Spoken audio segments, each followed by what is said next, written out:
Изградба на брана на реката Отинја, гасификација на Штип, затворен базен, инфраструктурни проекти кои што се децидно наброени во програмата на Благојчо Бочварски, мораме да ги реализираме, истакна лидерот на СДСМ Зоран Заев, кој денеска заедно со кандидатот за градоначалник на СДСМ за општина Штип, Благој Бочварски, имаше средба со граѓаните во штипските населби Караорман, Сењак, населје и во неколку села во општина Карбинци.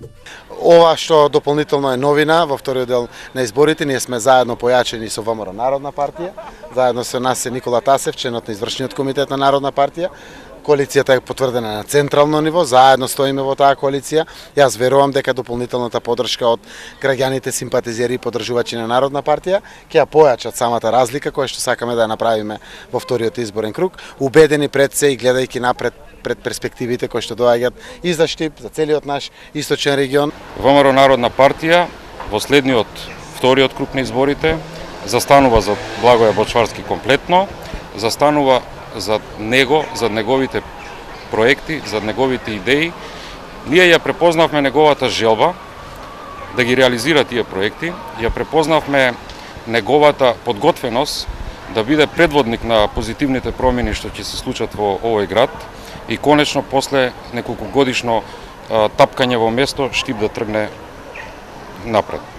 Кандидатот за градоначалник на СДСМ за општина Штип, Бочварски, истакна дека во населбата Сењак граѓаните ќе добијат енергетски ефикасни фасади, со што ќе заштедат енергија, а во оваа населба конечно ќе се изгради и детска градинка, која ќе биде по сите европски и светски стандарди. И ќе биде еден нов момент за да ги задржиме и младите овде, да можат младите да се образуваат, да го започнат своето образование во едни нормални, убави средини во нашиот град, затоа што градинка многу одамна во Штип се нема изградено. Бочварски вети дека планирани се и низа на други проекти со кои ќе се подобрува инфраструктурата, меѓу кои ново сообраќајно решение за крстосницата во населбата Сењак.